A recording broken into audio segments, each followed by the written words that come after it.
ये क्लास हमारी शुरू हो रही है आर्यदेश रत्नमाला ग्रंथ पर। ये पंकज जी, बच्चों को कहो कि सब अपना वीडियो ऑन रखें। सब बच्चे अपना वीडियो ऑन कर लीजिए। सभी को नमस्ते, आपका स्वागत है इस क्लास में। तो आर्यदेश रत्नमाला ये पुस्तक महर्षि दयानंद जी ने लिखी थी। इनके लेखक कौन है? महर्षि दयानंद। आपके पास जो पुस्तक आई है उसमें नाम है महर्षि दयानंद आर्यदेश रत्नमाला प्रकाश। उसमें अंतर ये है कि इसकी हमने व्याख्या की है। आप देखेंगे कुछ शब्द जो हैं, कुछ पंक्तियां बॉक्स में है बच्चों, बॉक्स में है ना, तो वो तो महर्षि दयानंद जी के शब्द हैं। उसको हम कहेंगे डेफिनेशन। वो जो उनकी परिभाषाएं हैं, उस शब्द की परिभाषा दी गई है और उसके नीचे जो लिखा है वो हमने उसको एक्सप्लेन किया है, उसकी व्याख्या की है। क्यों की है व्याख्या? क्योंकि अगर हम खाली परिभाषा पढ़ते हैं तो हमको इतनी समझ में नहीं आती। तो उसको समझने के लिए, जैसे आप स्कूल में टीचर से पढ़ते हो कोई पुस्तक, तो उसका पढ़ाते हैं उसकी व्याख्या करते हैं ना, एक्सप्लेन करते हैं। तो इसी तरह यहाँ भी ऋषि के जो वाक्य होते हैं, किसी भी ऋषि के लिए आप बच्चे देखेंगे, योग दर्शन, सांख्य दर्शन, हमारे जो फिलोसफिकल शास्त्र हैं, उपनिषद हैं, तो उनको पढ़ने के लिए हमें उनके एक्सप्लेनेशन चाहिए होती है समझने के लिए। हम उन शब्दों को नहीं समझ पाते बहुत बार, तो उसके लिए फिर हमने इस ग्रंथ को, ये पुस्तक आपको प्रिस्क्राइब की है जो आपको मिली है। ठीक है, तो अब यहाँ हम इस पुस्तक के बारे में थोड़ी सी इसकी इंट्रोडक्शन देखते हैं, इसका परिचय देखेंगे। तो आप लोगों के पास कॉपी पेंसिल है? अपने पास हाथ में कॉपी पेंसिल जरूर रखिए, उसको नोट करना है, और क्योंकि आपकी परीक्षा होगी, ठीक है ना, तो उसके लिए कॉपी पेंसिल में साथ साथ नोट करते जाना। और कुछ चीजें जो आपकी पुस्तक में ही होंगी वहां भी अंडरलाइन कर सकते हो, बड़े बच्चे मार्कर से मार्क कर सकते हैं। ठीक है, तो हम अभी पहला जो ईश्वर है उसको नहीं लेंगे। ठीक है, पहला वाला बिंदु हम ईश्वर को नहीं लेके दूसरे से शुरू करेंगे, इसको सबसे अंत में करेंगे ईश्वर को। तो आर्योदेश्य रत्नमाला, इस पुस्तक का क्या नाम है? आर्योदेश्य रत्नमाला। इसके 4 शब्दों को हम तोड़ तोड़ के देखेंगे तो क्या बनेंगे? आर्य, उद्देश्य, रत्न, माला। ठीक है, समझ में आया? इसको आप लिख सकते हो अलग से, आर्य जमा उद्देश्य जमा रत्न जमा माला। आर्य मतलब क्या होता है? श्रेष्ठ व्यक्ति, नोबल पर्सन। जो भी श्रेष्ठ मनुष्य होते हैं उनको हम आर्य कहते हैं। उद्देश्य होता है सिद्धांत। ठीक है, जो सिद्धांत है, प्रिंसिपल्स जो होते हैं, किसी भी व्यक्ति के लिए जहां भी जो जाता है वहां के लिए प्रिंसिपल्स, उसके कोई ना कोई सिद्धांत होते हैं।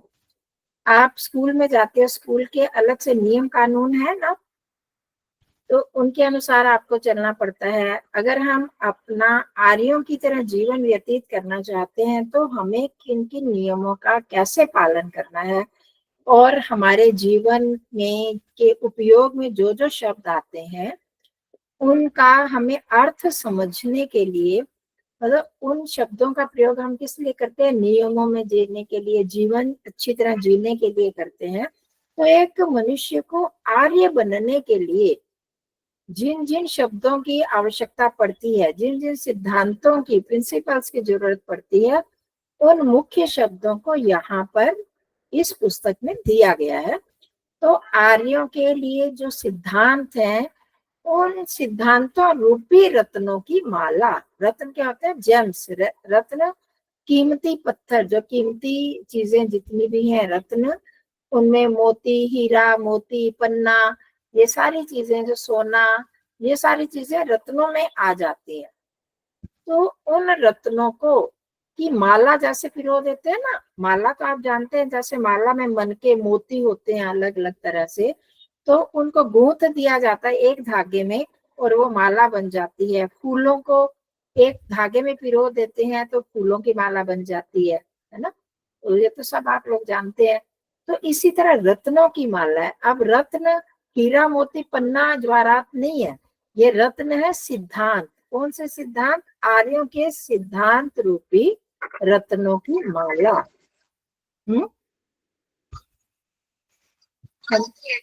हाँ, आर्य मतलब श्रेष्ठ, नोबल पर्सन, श्रेष्ठ अच्छे मनुष्य। संसार में आप देखते हैं बहुत तरह के मनुष्य हैं, अच्छे भी हैं बुरे भी हैं? सभी मनुष्य अच्छे होते हैं। हम अच्छा बनने का प्रयास कर रहे हैं। आप बच्चे बड़े सौभाग्यशाली हो, आप अच्छा बनने का प्रयास कर रहे हैं। ये जो हम आपकी ज्ञान, वैदिक ज्ञान प्रतियोगिता चल रही है, ये नाम लिख रखा गया ना आपका, वैदिक ज्ञान प्रतियोगिता। वैदिक मतलब वेद से रिलेटेड, वेद से संबंधित जो ज्ञान है। ज्ञान मतलब ज्ञान, आप ज्ञान बोलते हो ना, मैं ज्ञान बोल रही हूँ, तो आपको समझ जाना है असली शब्द ज्ञान ही होता है। ज्ञ वर्ड होता है, ज और य मिलके बनता है, तो ज्ञान बोलते हैं, पर आप लोग ज्ञा बोलते हैं, आपके स्कूल में भी ज्ञा बोलते हैं। तो आप समझ जाना ज्ञान और ज्ञान एक चीज है। वैदिक ज्ञान प्रतियोगिता, वेद से रिलेटेड जो ज्ञान है उसकी प्रतियोगिता, आपका कंपटीशन हो रहा है। अब ये जो आर्य कौन है? जो वेद में दी गई आज्ञाओं का पालन, उनकी आज्ञाओं का जो पालन करते हैं वही आर्य होते हैं। वेद में क्या आज्ञा दी गई है? जो कि अच्छा मनुष्य बनने के लिए, वहां पर एक मंत्र में आता है मनुर्भावो, मनुष्य बनो। तो मनुष्य बनने के लिए कैसा मनुष्य बनना? अच्छा मनुष्य बनना। वैसे तो हम सबको शरीर मिले हुए ना मनुष्य बनने का, हमें कोई भी देखेगा तो कहेगा कि आप मनुष्य हो, पर क्या वास्तव में हम मनुष्य हैं? सभी मनुष्य की तरह काम करते हैं?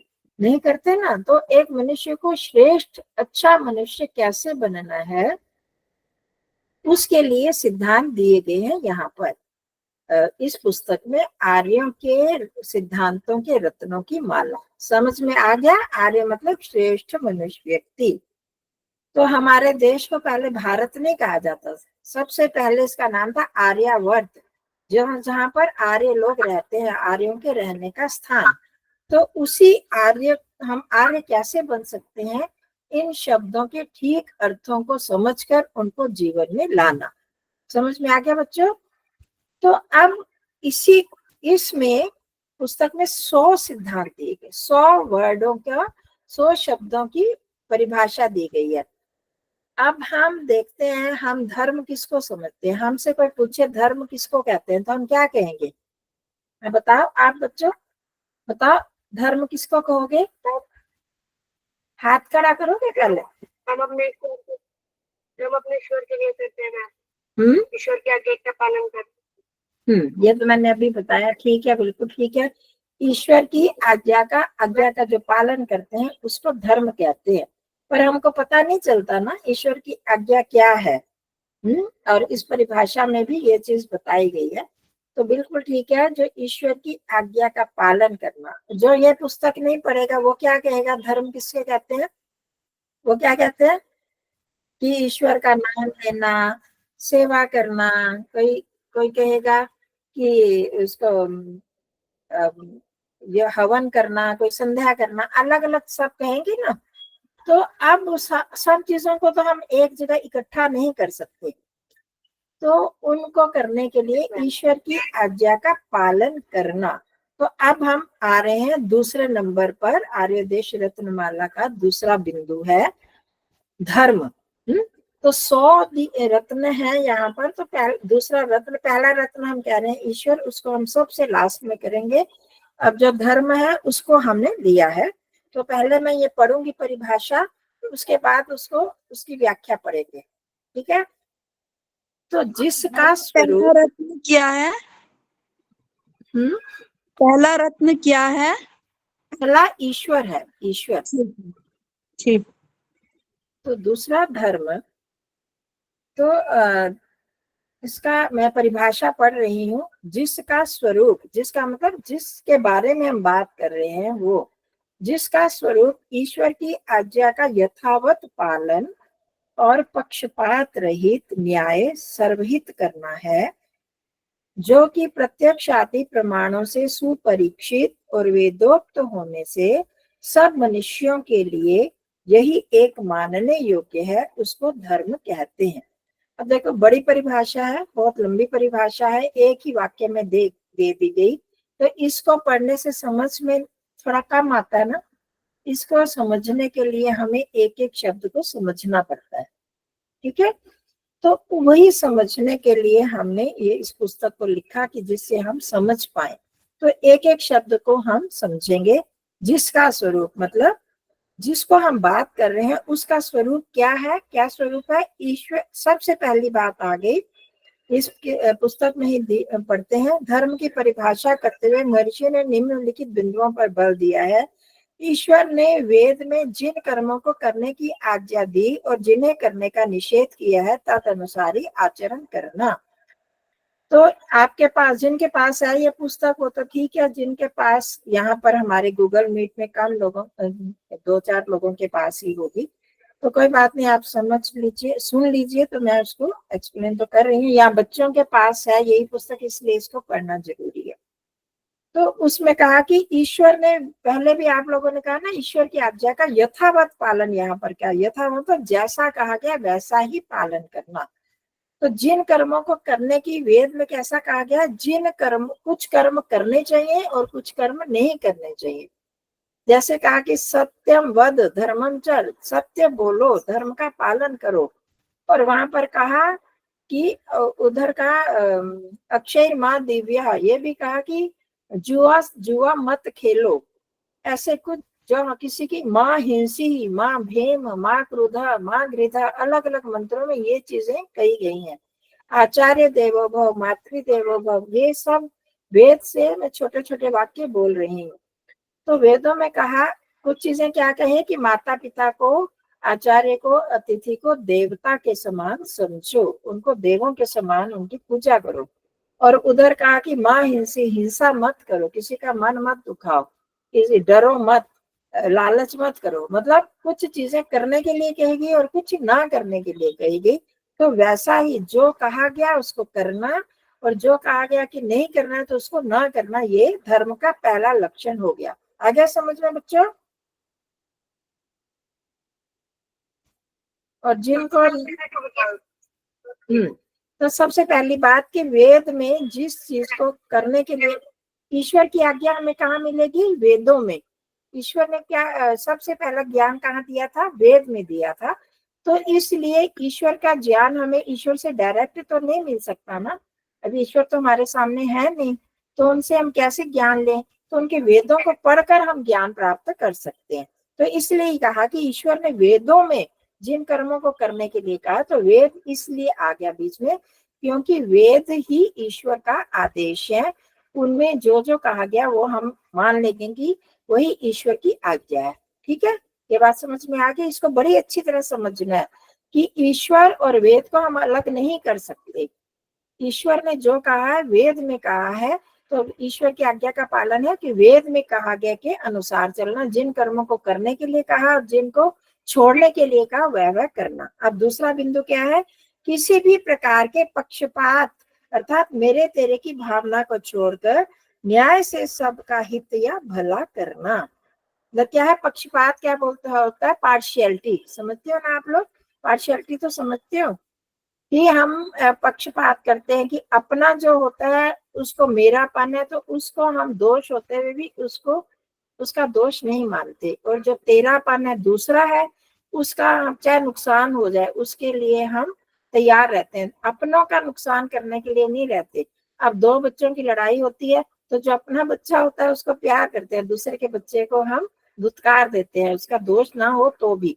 तो अब जो धर्म का पालन करेगा वो क्या करेगा? वो वही करेगा जो कि ईश्वर ने कहा कि पक्षपात नहीं करना, पक्षपात से रहित होकर, पार्शियलिटी नहीं करनी। ठीक है, मेरे तेरे की भावना को नहीं जोड़ना। अब तीसरी बात, ये 2 पॉइंट्स हो गए। ईश्वर ने जिन कर्मों को करने की आज्ञा दी और निषेध, निषेध मतलब मना किया वैसे ही करना, निषेध वालों को ना करना और करने वालों को करना। दूसरा, पक्षपात से रहित होकर, रहित होता है उस छोड़कर, न्याय से सबका हित करना, न्याय पूर्वक, जैसे हम कहते हैं ना जज सबसे न्याय करे, जस्टिस करे, वही करना, सबका भला करना है। सर्वहित करना है, परिभाषा में आए तो सबका भला करना। अब तीसरा पॉइंट क्या हो गया? प्रत्यक्ष अनुमान शब्द आदि प्रमाणों से अच्छी तरह परीक्षा करके जो उचित हो उसका आचरण और अनुचित का त्याग करना। आप बच्चे अभी छोटे हो और बड़ों में भी बहुत कम लोगों को पता होगा। प्रमाण, प्रमाण किसको बोलते हैं? ऑथेंटिसिटी, किसी भी चीज का प्रूफ, प्रूफ जिसको आप बोलते हैं ना सामान्य भाषा में।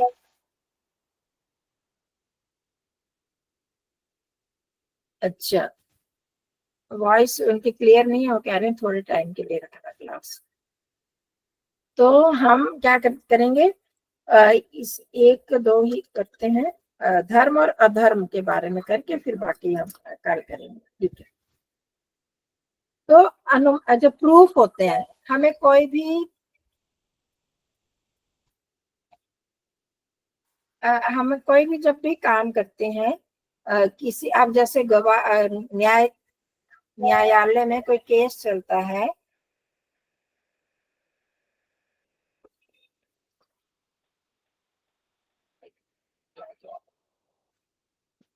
न्यायालय में कोई केस चलता है तो क्या होता है, वहां पर प्रूफ मांगे जाते हैं, गवाह मांगे जाते हैं।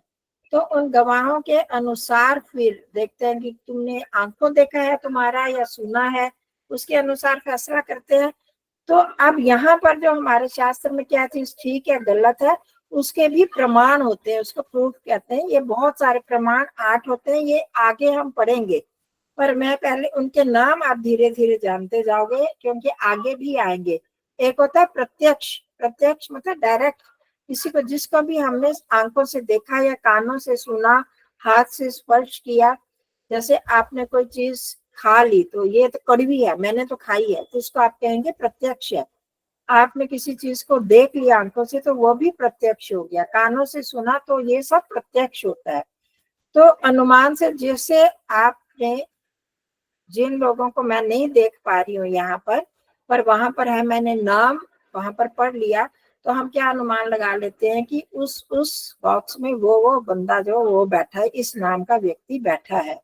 तो किसी की चप्पल देख के कि वो व्यक्ति यहाँ पर है, तो हम अनुमान लगाते हैं कि वो वहां बैठा होगा।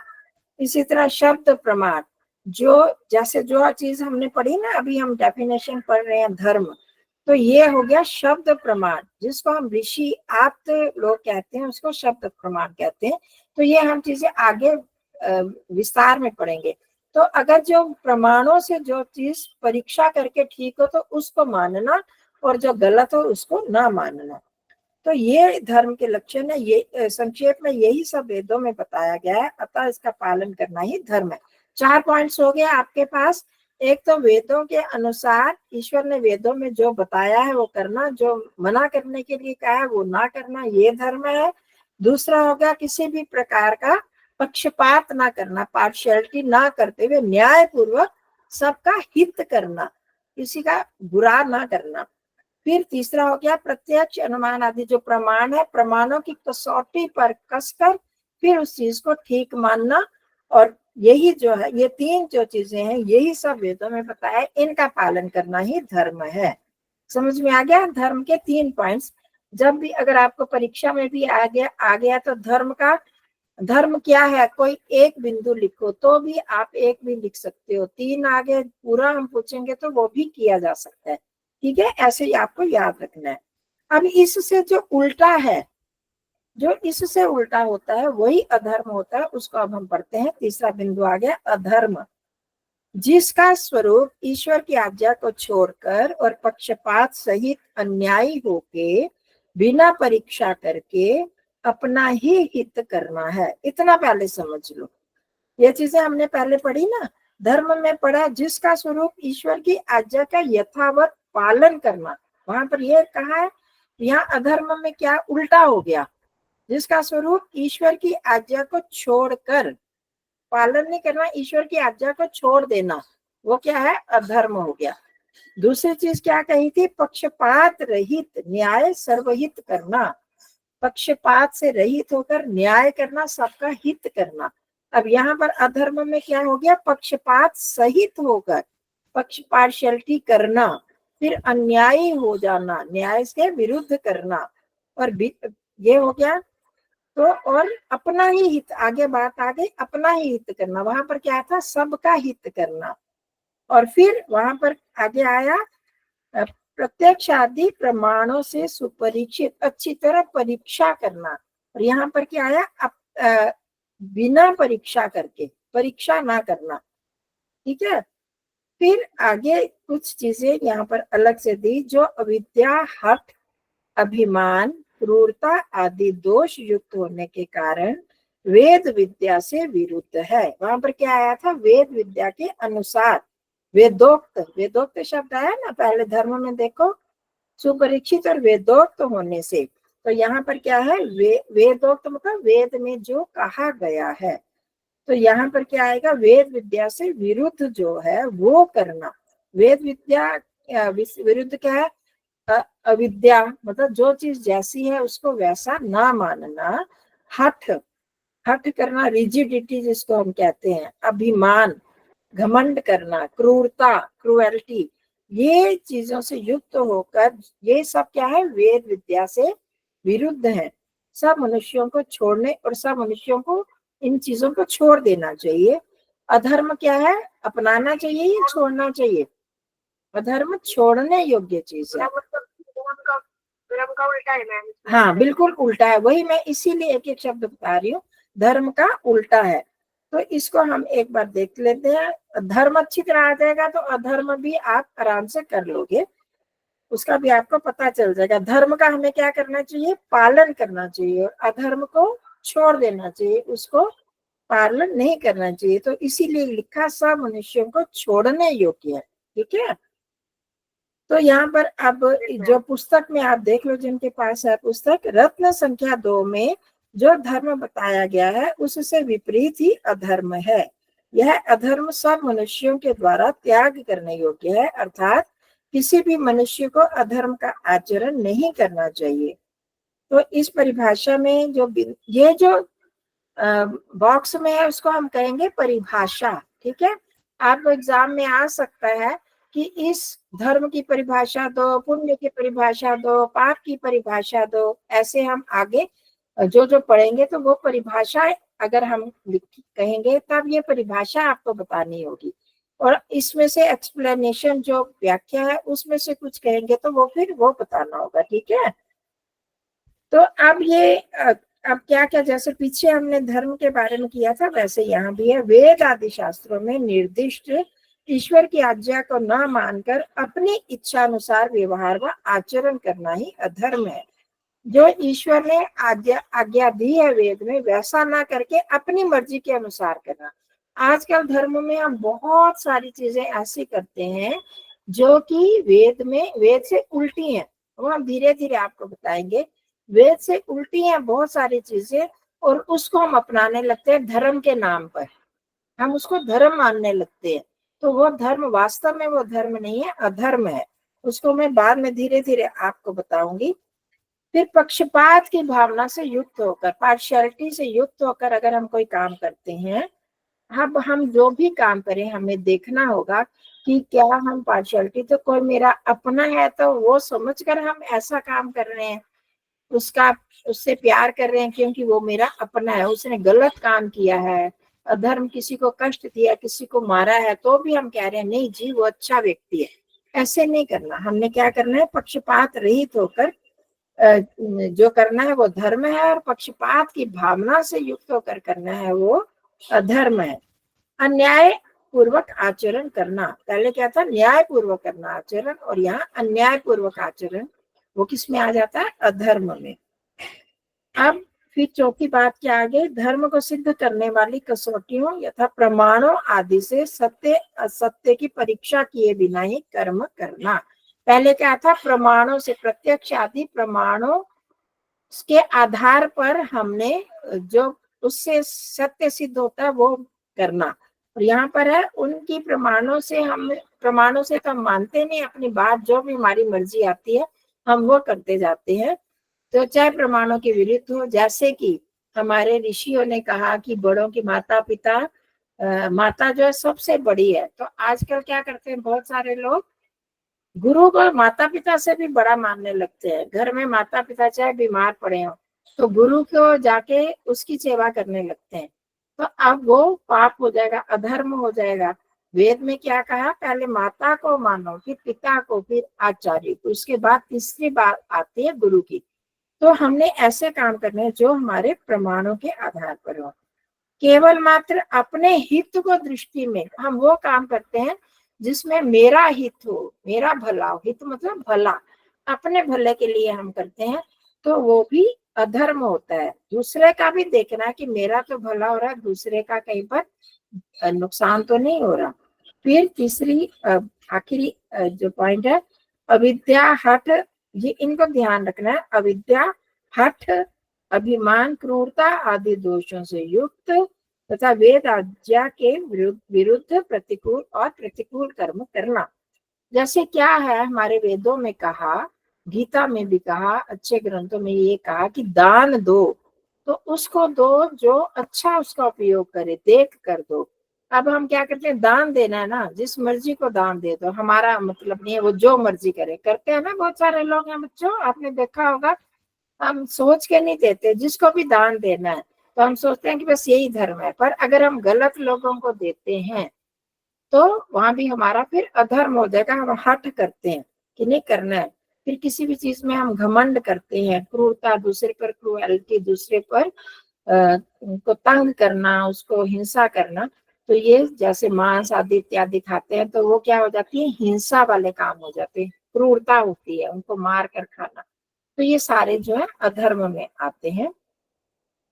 तो ये समझ में आ गया। तो धर्म और अधर्म हमने दोनों ले लिए आज, बस इतना रखें। आपको आवाज में परेशानी हो रही है? हाँ पंकज जी।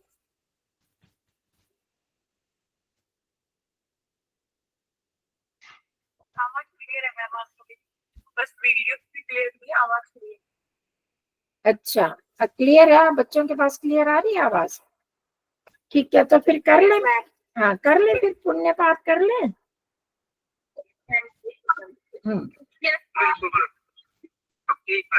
हाँ जी ठीक है जी। तो हम आगे सो मंतव्य प्रकाश वाला नहीं करते, क्योंकि आपको थोड़ा सा कठिन ना हो जाए वो याद करना। तो इतना ही रखेंगे। अगला चौथा बिंदु आ गया पुण्य। हम बहुत प्रयोग करते हैं ना पुण्य पाप। पुण्य करना चाहिए नहीं करना चाहिए बच्चों? पुण्य करना चाहिए, पाप नहीं करना चाहिए। पर हमको अभी तक पता नहीं पुण्य किसे कहते हैं, पाप किसे कहते हैं। तो इसके लिए यहाँ लिखा कि पुण्य क्या होता है, पाप क्या होता है। तो वो भी हम यहाँ पर समझते हैं। तो चौथा बिंदु आ गया, जिसका स्वरूप विद्या आदि शुभ गुणों का दान और सत्य भाषण आदि सत्याचार करना है, उसको पुण्य कहते हैं। अब यहाँ भी 3-4 चीजें आई, 4 बिंदु हैं, उनको हम समझते हैं। विद्या आदि शुभ गुणों का दान, सबसे पहला बिंदु क्या है, विद्या, फिर उसके साथ जुड़ गया आदि, शुभ गुणों का दान करना। तो विद्या का दान अर्थात यथा ठीक ज्ञान प्रदान करना। विद्या क्या आती है, एक तो विद्या होती है ना जो आप लोग स्कूलों में पढ़ रहे हैं, जो स्कूलों में हम पढ़ते हैं उसको भी हम विद्या समझते हैं। विद्या वास्तव में विद्या क्या है, वो भी विद्या का एक रूप तो है। पर आजकल हमारे बहुत सारी पुस्तकों में गलत भी, जैसे इतिहास में, हिस्ट्री में बहुत गलत चीजें भी लिखी गई हैं, तो वो भी ज्ञान मिलता है। तो उसको असल में उसको विद्या नहीं कहेंगे। विद्या का क्या होता है, जो चीज जैसी है उसको वैसे ही बताना, उसको विद्या कहते हैं। यथार्थ मतलब ठीक ज्ञान प्रदान करना। विद्या का अब जैसे हम ये कर रहे हैं, आपको पंकज सर ने ये शुरू किया, ये स्व मंतव्य, ये आर्योदेश रत्नमाला, ये किताब थी।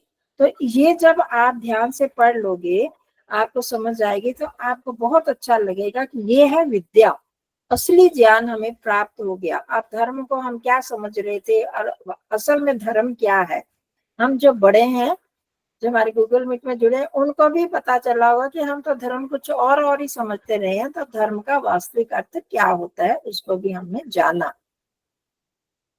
तो अब पुण्य क्या होता है, जिसमें सबसे पहले चीज आ गया विद्या आदि शुभ गुणों का दान करना। एक तो विद्या हो गया, जो चीज जैसी है उसको वैसा ही बताना, गलत मलत नहीं। आजकल के बहुत गुरु गलत चीजें भी बताते हैं, तो उसको वैसा ही बताना। फिर विद्या का दान करने के लिए हम कैसे विद्या का दान कर पाएंगे, पहले हमें अपने आप ही तो विद्या ग्रहण करनी पड़ेगी। मैं किसी को सिखा रही हूँ, आपके टीचर्स आपको पढ़ाते हैं तो कैसे पढ़ाते हैं, उनको आता है तभी तो पढ़ा पाते हैं। पहले उनको पढ़ना पड़ेगा, वो एमए करेंगे, पीएचडी करेंगे, बीएड करेंगे, ये सब करेंगे, वो उस विद्या को ग्रहण करेंगे, तब वो आपको, आपके अलग अलग सब्जेक्ट वाले टीचर्स है ना, है ना। तो कोई कौन सा सब्जेक्ट पढ़ाता है, जिसने जो सब्जेक्ट पढ़ा वही वो पढ़ाएगा। इसी तरह यहाँ भी हम जिस चीज का ज्ञान प्रदान करना चाहते हैं उसको पहले अपने आप पढ़ना पड़ेगा। ठीक है, पहला सबसे क्या हो गया, पुण्य विद्या आदि का दान करना, वो दूसरों को पढ़ाना, और उसके लिए खुद भी पहले जानना पड़ेगा। फिर दूसरा क्या हो गया, आदि जो शब्द आया है, आदि में क्या आ गया, विद्या के समान अन्य शुभ गुणों का ज्ञान करवाना भी इसमें शामिल होता है, जैसे सेवा, सम्मान, नम्रता, कृतज्ञता, ब्रह्मचर्य, सदाचार। जैसे आप बच्चे हो, घर में आपके माता पिता आपको सिखाते हैं ना, कोई आए तो उसको नमस्ते करना, कोई आए उसको पानी पूछो, उसको बिठाओ, करवाते हैं। तो सम्मान सिखा रहे हैं, नम्रता, कैसे हाथ जोड़कर नमस्ते करो, पैरों को हाथ लगाना, चरण स्पर्श करना है, कैसे सदाचार, गलत चीजें नहीं करो, कहाँ पर जाना है, कहाँ बैठना, ये सब सिखाते हैं ना। हमें भी सिखाते हैं, हम भी सत्संगों में जाते हैं, हमें भी ये चीज सिखाई जाती है। इसका ज्ञान करवाना भी पुण्य में आता है। जो अच्छी चीजों का ज्ञान करवाता है विद्या, और उसके साथ सेवा, सम्मान, नम्रता, देवता कौन है, मनुष्य कौन है, ये सब चीजों का ज्ञान करवाना, ये भी विद्या, इसमें पुण्य में आएगा। फिर तीसरी चीज आगे, सत्य भाषण करना। देखो, आप देखोगे सत्य का बहुत महत्व दिया गया है, धर्म में भी आएगा, आगे न्याय में भी आएगा, विद्या में भी आता है। तो इस पुण्य में क्या आ गया, सत्य बोलना पुण्य में आता है बच्चों, ध्यान रखना। सत्य भाषण करना, तो सत्य इसमें क्या, सत्य बोलने के साथ साथ सत्य को मानना, जानना और आचरण में, यहाँ लिखा ना सत्याचार करना है। तो सत्याचार कैसे करेंगे, पहले हम सत्य को जानेंगे, हमें पता चलेगा कि अब अगर मैं आपसे पूछूं कितना टाइम हुआ है, तो आपको अगर पता होगा, आप देखोगे ना, पहले आप जानोगे सत्य क्या है ना, जानोगे तो फिर उसके अनुसार कि 1 बज गया हो, हमारी क्लास है, तो झटपट आप ऐसा आचरण करोगे ना सत्य के अनुसार। तो किसी का अनम्यूट है शायद। तो सत्य भाषण आदि में आ जाता है, जो चीज जैसी है उसको वैसे जानना, फिर उसको मान के उसके अनुसार आचरण भी, अपने सत्याचार, उसको अपने आचरण में लाना, ये पुण्य में आता है। ठीक है, तो सत्य के साथ हितकर और प्रिय बोलना भी आवश्यक है। इसको हम आगे भी देखेंगे। सत्यम ब्रूयात, प्रियम ब्रूयात, न ब्रूयात सत्यम अप्रियम, ये आप लोगों ने सुना हुआ है। तो सत्य बोलो तो प्रिय बोलो, और उसके साथ हित भी होना चाहिए दूसरे का। ऐसा बोलो जिसमें दूसरे का अहित हो, बुरा हो, वैसा नहीं करना। फिर आगे क्या है, आदि शब्द से जरूरतमंदों को अन्न, वस्त्र, धन, आवास, आवास मतलब रहने का स्थान, मैम इसके से कहते हैं, हाँ बोलिए। मैम इसके से कहते हैं, कितनी पे कहते हैं मैम। अच्छा, ठीक है।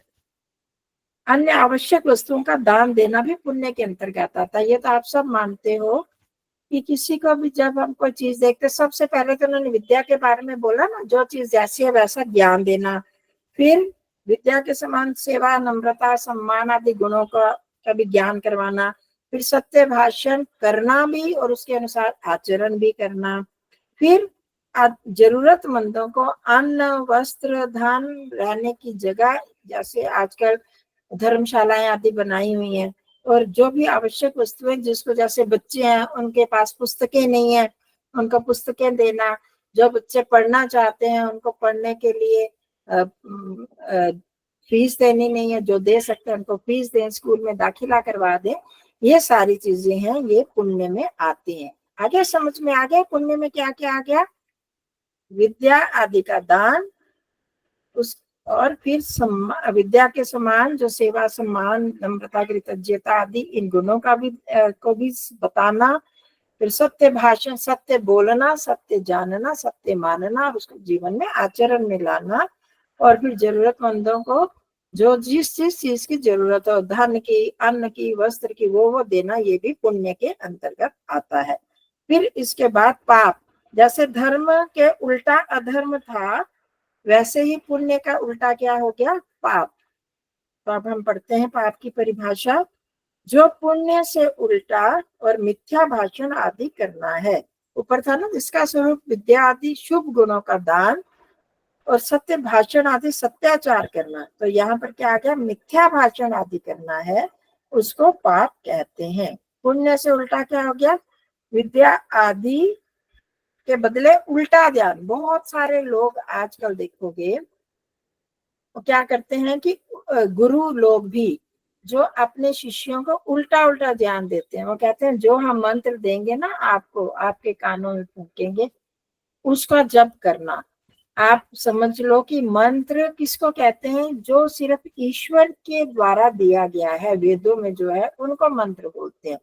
दूसरी चीजों का हम श्लोक कह सकते हैं, सूत्र कह सकते हैं, उनको हम मंत्र नहीं कह सकते, ठीक है। तो परंतु आजकल के जो लोग हैं वो गुरु वगैरह, वो उनको भी मंत्र कहकर उल्टा ज्ञान दे देते हैं। अविद्या या अज्ञान का दान देना, दूसरों को भ्रांति युक्त और विपरीत ज्ञान देना, इसको ईश्वर मान लो, हर चीज को ईश्वर मानने लगते हैं, ये भी भगवान है, ये भगवान है, उसको भगवान मानकर पूजा करो, वहां पर जाओगे तो आपको पुण्य मिलेगा। ऐसे ऐसे जो गलत ज्ञान देते हैं वो भी पाप में आता है। तो क्या हो गया? अविद्या या अज्ञान का दान करना, अर्थात इसका क्या मतलब है? दूसरों को भ्रांति भ्रम वाला ज्ञान देना, और या विपरीत उल्टा ज्ञान देना। दूसरी चीज क्या होगी? स्वयं ज्ञान होने पर भी दूसरों को अच्छी बातों और अच्छे आचरण से अवगत ना कराना, उनको ना बताना। अपने आप तो पता है, बहुत सारे लोग होते हैं अपने आप पता होने पर भी दूसरों को ठीक तरह से अवगत, का मतलब है ज्ञान ना करवाना। आप लोगों को मुश्किल हो सकती है, तो अवगत का अर्थ लिख लो, ज्ञान ना करवाना, ठीक है। स्वयं उनको अपने आप तो ज्ञान है, पर वो दूसरों को अच्छी बातों का ज्ञान नहीं करवाते, ना ही अच्छे आचरण उनको करवाना चाहते हैं कि ये लोग ना अच्छे बन जाए, हमसे आगे ना बढ़ जाए, तो ये भी पाप में आता है। फिर वहां सत्य भाषण आदि था, यहाँ मिथ्या भाषण आदि। मिथ्या मतलब होता है झूठ, झूठ बोलना और झूठ को ही आचरण में लाना। वहां पर था सत्य बोलना, सत्याचार करना, यहाँ पर मिथ्या भाषण आदि अर्थात झूठ बोलना, झूठ को आचरण में लाना।